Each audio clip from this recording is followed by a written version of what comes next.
kan akhirnya kita nggak sangka-sangka ya sebenarnya kuasa hukumnya itu tidak mau membongkar dan membicarakan ini, cuman karena tuntutan dari sebelah yang bisa dibilang berkilah atau seperti apa, akhirnya kuasa hukum Ruben ini membongkar terkait rumah, Mas.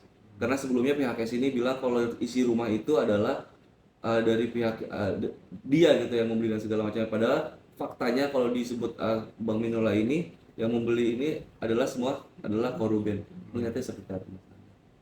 Ya, selama pihak Ruben bisa membuktikan soal itu, artinya kan ini ada sesuatu yang tidak jujur. Nah, sesuatu yang tidak jujur itu harus dibuktikan secara hukum, secara data. Nah, kalau itu memang ada datanya dan ada pihak yang ternyata tidak jujur di situ, maka itu kembali menjadi konsekuensi negatif, persepsi yang negatif dari masyarakat. Nah, aku udah bilang dari awal bahwa hati-hati menjaga attitude perilaku. Jangan melakukan statement apapun kalau itu tidak benar dasarnya. Karena ini kan udah masuk ke proses hukum ya. Kalau masuk ke proses hukum kita berbicara dengan bukti-bukti. Nah, kalau bukti-bukti itu sudah kuat, udah ada, itu maka akan ada konsekuensi di situ. Konsekuensinya apakah itu dianggap bohong, apakah dianggap tidak jujur, atau menjelek-jelekan pihak satu sama lain dan lain-lain. Nah, ini yang harus dicermati sih dalam kasus ini sih. Ini Mas Andai kan posisinya sekarang ini pihak S ini kan bisa dibilang sangat terpojok setelah mengasih statement seperti itu. Nah, Mas Anda, ini kan gimana ya? Menurut Mas Anda ini kan mengenal sosok S ini, Mas. Apakah memang sosok yang seperti itu karena posisinya banyak sekali netizen yang bisa melihat lah sekarang atau orang banyak yang bisa melihat kalau ternyata mulai terungkap nih Mas, sisi S ini nih mulai sedikit demi sedikit mulai terlihat. Mas Anda melihatnya seperti apa mungkin? Ya, aku melihatnya ya menyayangkan ya. Menyayangkan kalau memang sedang berkonflik, ya berargumentasilah dengan bukti-bukti. Gitu. Kalau bukti-buktinya nggak kuat, maka dia akan menerima konsekuensi.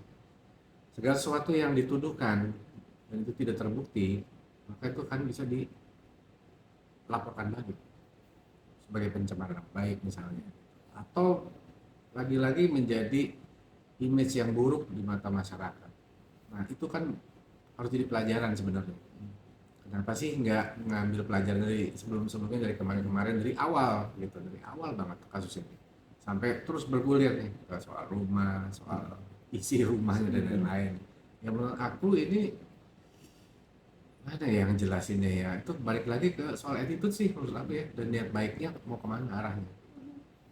Sosok S sendiri yang Mas Nanda kenal dulu sama yang sekarang tuh gimana sih Mas? Ada perbedaan kah atau memang seperti itu S ini gitu? Ya, aku nggak nyangka sih, kayak setiap hari ada kejutan ya gitu ya, kayak ada aja gebrakannya kalau kata netizen gitu ya, dalam tanda kutip ya, artinya gimana ya jelasinnya, aku kaget-kaget juga sih sebenarnya, kok bisa sih gitu. Dan begitu banyak framing-framing kan jadi kayak perang opini di sini antara pihak Ruben dan pihak Wenda lah, aku sebut tuh namanya tuh. Tapi kan balik lagi ke pembuktian nih, buktinya nih gimana. Statement masing-masing itu bisa dibuktiin nggak gitu. Nah, kalau ada yang tidak punya bukti kuat, maka dia akan menanggung konsekuensi di situ pasti.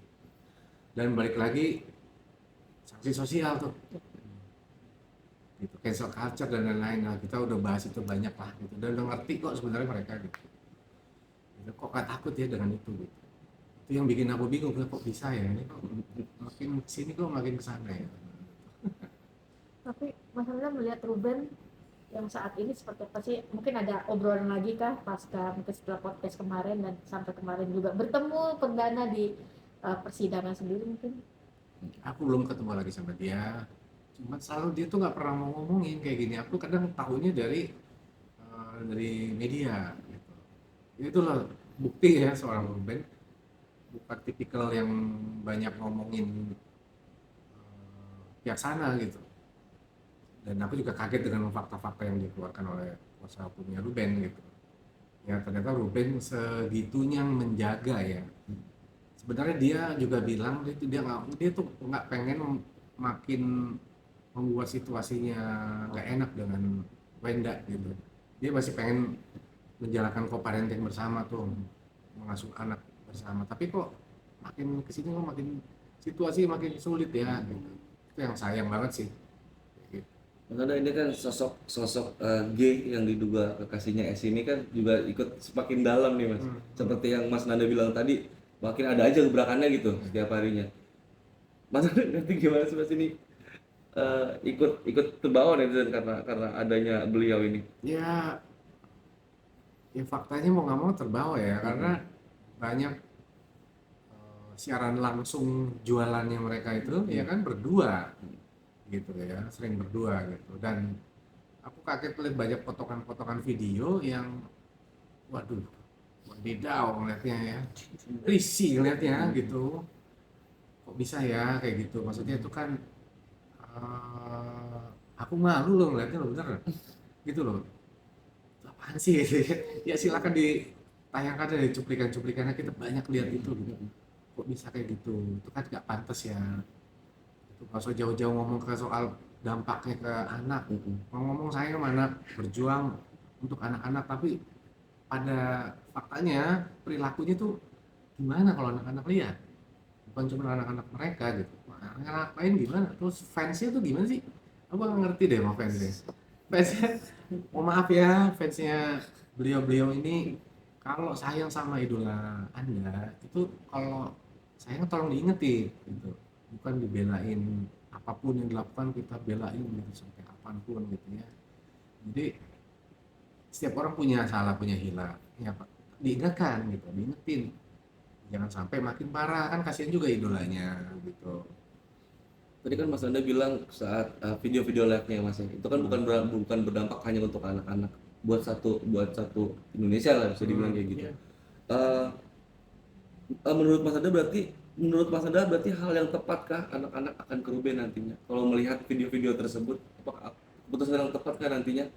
Kalau menginginkan putusan itu akan ke Ruben gitu anak. Yang pasti kan yang aku tahu Komnas Anak udah menyuarakan itu juga. Aku rasa memang sepertinya arahnya ke sana. Itu mungkin yang Ruben khawatirkan tuh itu ya, perkembangan psikologi anaknya. Karena dengan tayangnya video-video sejauh ini ya yang sepertinya tidak etis, gak pantas dan menjurus gitu ya, itu kan pasti dampaknya nggak bagus buat anak-anak. Jadi sepertinya memang sudah saatnya hak asuhnya ada di tangan Ruben. Berarti poinnya adalah ketika sejauh ini sedang 5 bukti cinta dalam podcast seperti itu Mas ya, berarti memang sudah paling tepat saat ini anak itu sudah baik dalam tangan Ruben. Iya, gitu. Dan aku juga sebagai public figure harus jaga sikapnya. Itu lagi siaran langsung jualan, siaran langsung berjualan, itu mestinya merebut hati calon pembeli klien gitu, dan berbuat yang boleh bikin gimmick. Aku paham aku itu adalah gimmick, tapi kalau bisa gimmick-gimmick yang lain lah, jangan gimmick-gimmick yang itu terus gitu. Kalau gimmick itu terus kan image-nya kesannya kayak gimana gitu ya. Coba cari tempat sendiri untuk berduaan aja untuk melakukan itu. Melakukan apa ya Mas? Siaran langsung. Nah,